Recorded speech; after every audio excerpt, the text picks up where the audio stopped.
बाद में प्रशासन की ओर से समाधान शिविर का आयोजन किया गया। इस दौरान डीसी और एसडीएम ने 2 घंटे लगातार लोगों की समस्याएं सुनी। शिविर में ज्यादातर समस्या फैमिली आईडी से जुड़ी हुई थी। अधिकारी के सामने अपनी समस्या को लेकर पहुंचे लोगों ने कहा कि सरकार का ये बहुत अच्छा कदम है कि लोगों की समस्याएं सामने आ रही है और लोगों की समस्याएं अब सुनी जाएंगी। उन समस्याओं का समाधान भी करवाया जाएगा।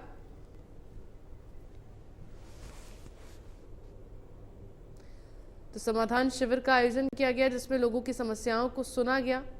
हालांकि इससे पहले जब बार बार लोगों को चक्कर दफ्तर के लगाने पड़ते थे, समस्याओं का समाधान नहीं होता था, तो कई तरह की परेशानियों का उनको सामना करना पड़ता था। लेकिन अब इस समाधान शिविर से काफ़ी आसानी हुई है।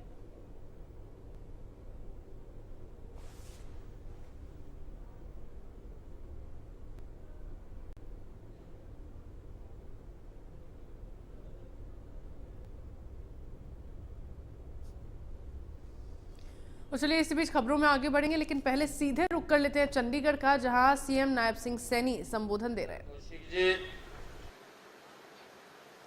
और आज जिन्होंने भारतीय जनता पार्टी की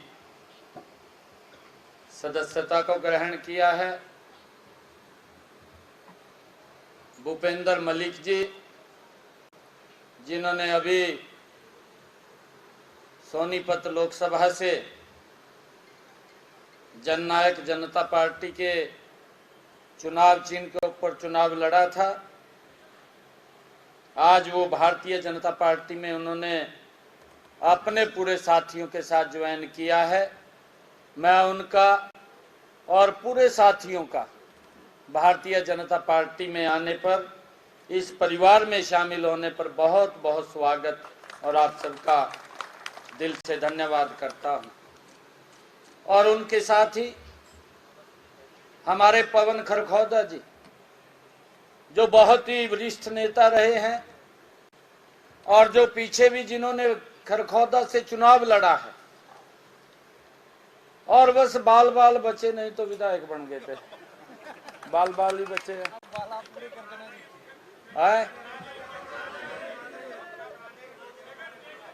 2024 के अंदर जो पवन जी ने सोचा है उस बात को पूरा करना है।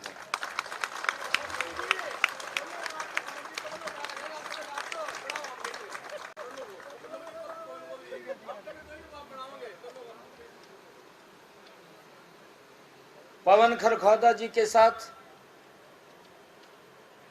काफी साथियों ने आज ज्वाइन किया है। हमारे पंचायत के माननीय सदस्य भी हैं,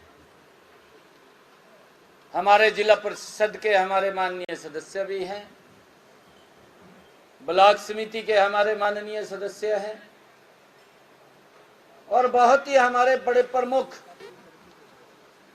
सोनीपत क्षेत्र से बड़े मजबूत साथी आज जो सैकड़ों की संख्या में आप पार्टी के अंदर आज शामिल हुए हैं।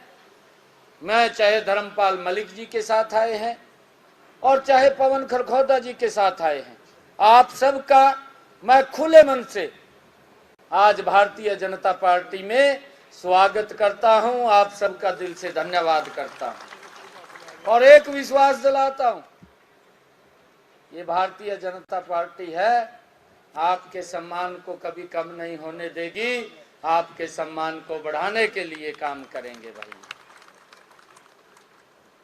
मुझे खुशी है, भारतीय जनता पार्टी का परिवार लगातार बढ़ रहा है और आने वाले समय के अंदर ये परिवार और भी बढ़ेगा। आप सबका मैं बहुत बहुत स्वागत और धन्यवाद करता हूं। अभी लोकसभा का चुनाव हुआ, लोकसभा के चुनाव के अंदर जिस प्रकार से कांग्रेस ने एक झूठ का सहारा लिया, ये पूरा देश जानता है। जो उसकी नींव भी खड़ी हुई है वो भी झूठ के ऊपर खड़ी हुई है। हमारे हरियाणा की तो एक कहावत है, हरियाणा के लोग बोलते हैं कि काठ की आंडिया एक बार चढ़ती है, बार बार नहीं चढ़ती। जिस प्रकार का झूठ बोल करके इन्होंने लोगों में भ्रम की स्थिति पैदा की है। और झूठ वैसा नहीं बोला, झूठ भी ऐसा बोला कि जिसके ऊपर कोई विश्वास नहीं करे, परंतु इन्होंने तो उस झूठ के अंदर लोगों के बीच में भ्रम की स्थिति पैदा कर दी। और राहुल गांधी तो मंचों के ऊपर खड़ा होकर के वो संविधान की बुक उठा करके बोलता रहा कि अगर नरेंद्र मोदी 400 पार आ गया तो आरक्षण को खत्म कर देगा। ये इस प्रकार का झूठ बोलने का काम ये कांग्रेस ने किया है, ये पाप किया है। कम से कम ये तो बताते कि हमने ये काम किया है। कोई छोटा शासन देश के ऊपर नहीं रहा उनका, 60 साल देश के ऊपर शासन किया। अरे कुछ तो बताते बे, हम ये कर रहे हैं, ये किया है हमने और आगे ये करेंगे, कोई नीति भी होती। परंतु एक ही नीति कांग्रेस के पास थी कि कांग्रेस ने ये झूठ फैलाने का काम घमंडिया गठबंधन के लोगों ने किया कि अगर मोदी जी तीसरी बार प्रधानमंत्री बनेंगे तो संविधान को खत्म कर देंगे, आरक्षण को खत्म कर देंगे। और भाइयों, कुछ इस जो झूठ फैला था उसके अंदर कहीं ना कहीं प्रभाव पड़ा है और झूठ के ऊपर आज ये अपनी बाहें फैलाते हुए घूम रहे हैं। मैं अभी कांग्रेस के हुड्डा साहब का बयान सुन रहा था। हुड्डा साहब कह रहे थे कि सरकार अल्पमत में है।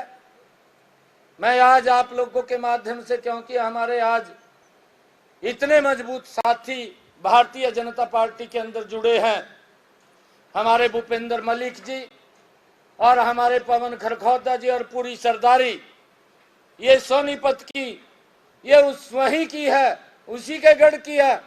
मैं भूपेंद्र सिंह हुड्डा को ये कहना चाहता हूं कि अगर आपको अल्पमत लग रहा है, आप अपने विधायकों को ही इकट्ठा करके वो दिखा दीजिए ना।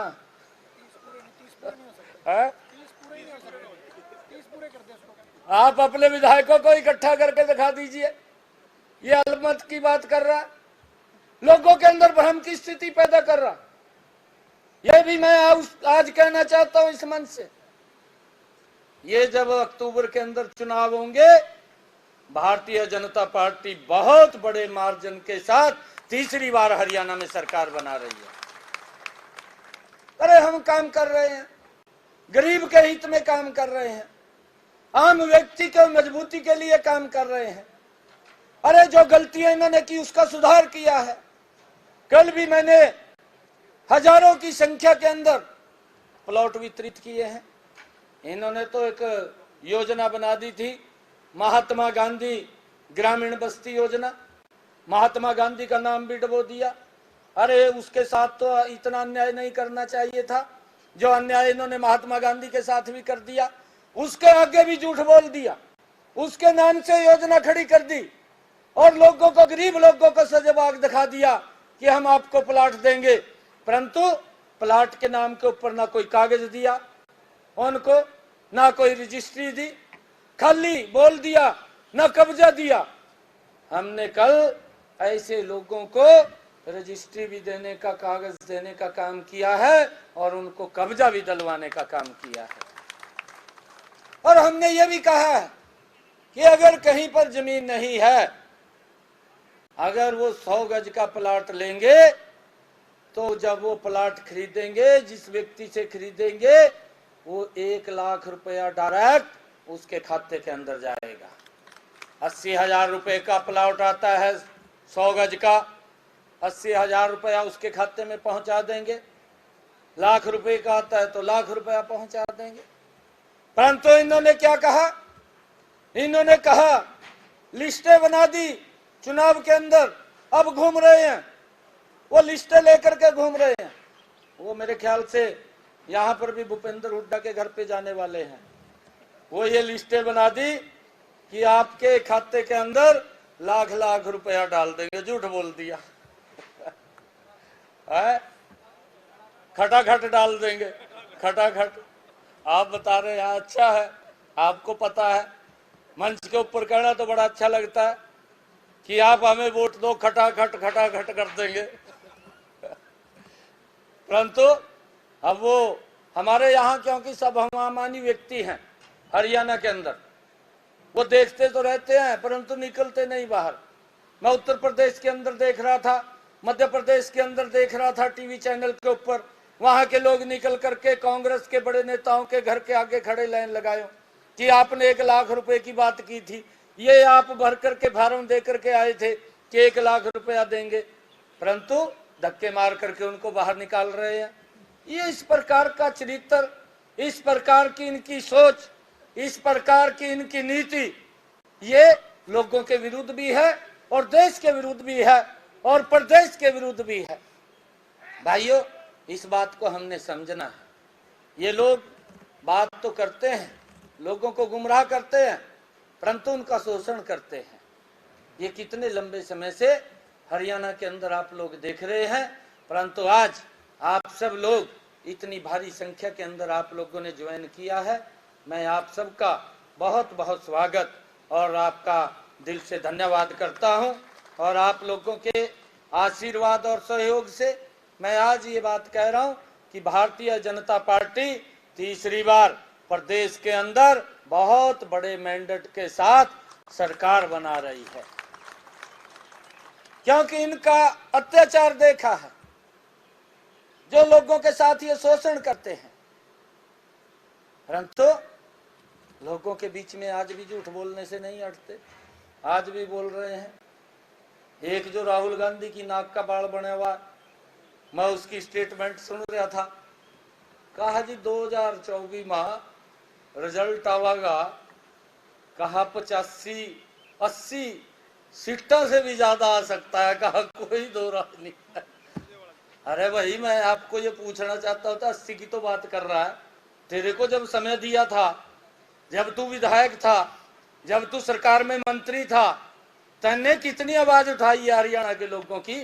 अरे ये तो ऐसा व्यक्ति है, पंजाब के अंदर जाकर के बोलता है कि SYL का पानी नहीं देंगे, हरियाणा में बोलता है SYL का पानी लेकर के आएंगे। दो चेहरे, ये किस प्रकार